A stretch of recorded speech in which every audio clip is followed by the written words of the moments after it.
नमस्कार दोस्तों, स्वागत है आपका मेरे चैनल पे। दोस्तों, जैसा कि आप जानते हैं, इस समय अगर कोई 5th generation fighter jet working के अंदर है तो वे हैं दोस्तों F-22 और F-35 जो कि अमेरिका के हैं।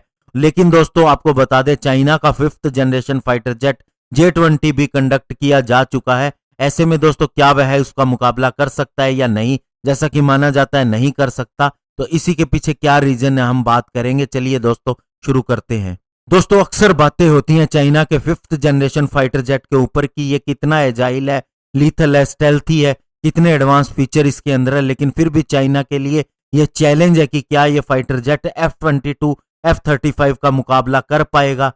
दोस्तों, ऐसी बहुत सी रिपोर्ट्स आती हैं जो J-20 की प्रोडक्शन प्रॉब्लम्स के बारे में बताती हैं कि इसके अंदर सबसे बड़ी प्रॉब्लम जो है वो इसके high thrust turbofan engine WS-15 engine को लेके है। और एक रिपोर्ट दोस्तों साउथ चाइना मॉर्निंग पोस्ट के अंदर भी आई थी, जिसके अंदर कहा गया था कि J-20 का जो इंजन वर्क्स है वो बहुत ज्यादा पीछे रह गया है शेड्यूल से। और जबकि चाइना का ये मानना था कि वह 2019 के एंड तक 50 J-20 कंडक्ट कर लेगा, लेकिन अभी इंजन की वजह से ये काम डिले होता जा रहा है।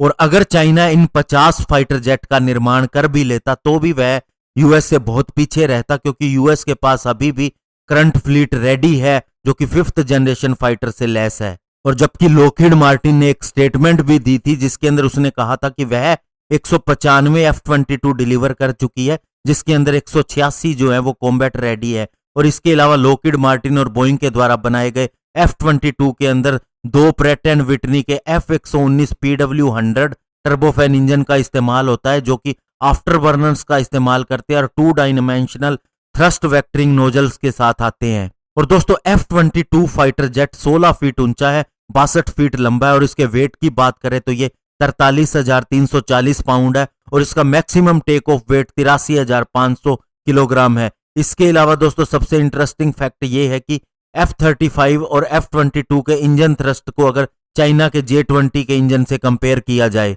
और जहां तक दोस्तों F-35 की अवेलेबिलिटी की बात करें तो लॉकहीड मार्टिन ने यह बताया था कि 134वां F-35 उसने लास्ट ईयर डिलीवर किया था और कोविड-19 से पहले इसके ऊपर काम चल रहा था। लेकिन अभी थोड़ी सी इसके अंदर डिले हो सकती है, लेकिन फिर भी उनका प्लान है कि 141 तक ये फाइटर जेट डिलीवर कर दिए जाए इस साल के अंदर। और इसके अलावा दोस्तों, उन्होंने लॉकहीड मार्टिन ने यह भी बताया एक मैगजीन को इंटरव्यू देते हुए कि उनकी प्रोडक्शन की क्षमता इस साल 18 से 24 जेट तक रह सकती है।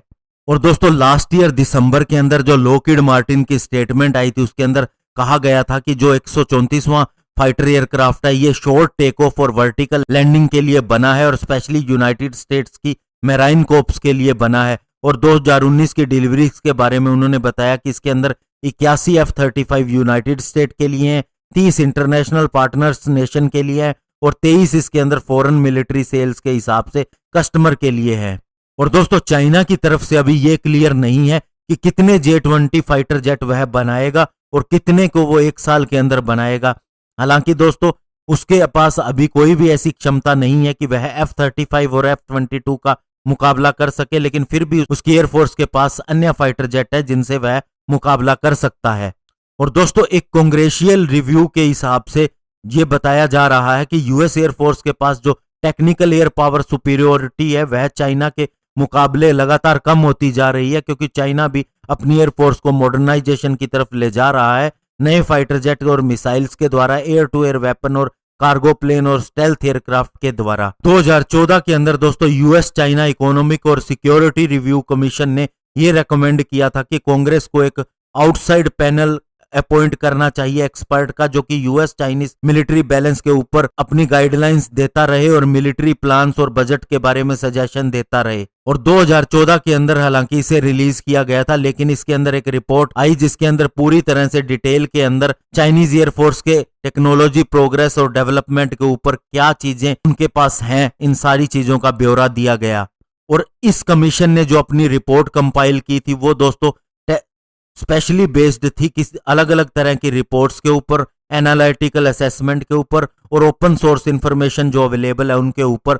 और ये सारा चैप्टर जो था दोस्तों वो चाइनीज मिलिट्री मॉडर्नाइजेशन के ऊपर था। और इस रिपोर्ट के हिसाब से ये पता चलता है कि चाइना के पास 2200 ऑपरेशनल एयरक्राफ्ट है, जिनमें से 600 जो है वो मॉडर्न के अंदर आते हैं।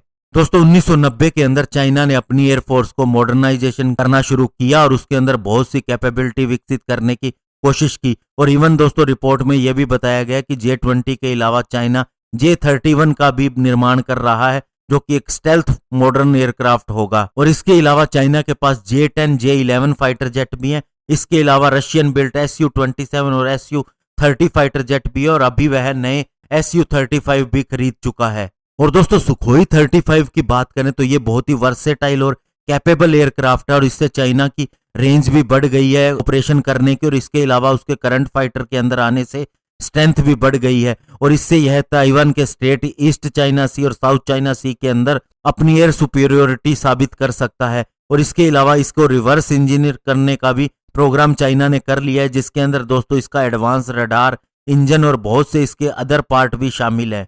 और दोस्तों सन 2000 के अंदर चाइना के पास जितनी भी मिसाइल्स थी वो लगभग विद इन विजुअल रेंज के अंदर थी, लेकिन लास्ट 15 सालों के अंदर उसने बहुत सी क्षमता हासिल की है, स्पेशली शॉर्ट और medium range air to air missile के अंदर और बियॉन्ड विजुअल रेंज मिसाइल। इसके अलावा दोस्तों precision guided munition, satellite guided bomb, anti radiation missile, laser guided bomb, long range advance air to surface missile और cruise missile, anti ship cruise missile, ये क्षमता उसने हासिल की और इस तरह से यूएस को एक थ्रेट देने में कामयाब हुआ है। और 5th जनरेशन फाइटर जेट के बाद दोस्तों इसकी क्षमता और भी बढ़ जाएगी। और दोस्तों इंडिया को हमेशा ख्याल रखना चाहिए कि 1990 के बाद में चाइना ने अपनी एयरफोर्स को मॉडर्नाइजेशन करने का प्रयास किया और वह अभी भी Su-35 खरीद रहा है और इंडिया के पास उसी के इक्विवेलेंट Su-30 लंबे समय से है और इंडिया को उसे मॉडर्नाइजेशन करना चाहिए और अन्य प्लान भी इसी हिसाब से बनाने चाहिए जैसे चाइना ने बनाए हैं। धन्यवाद, जय हिंद।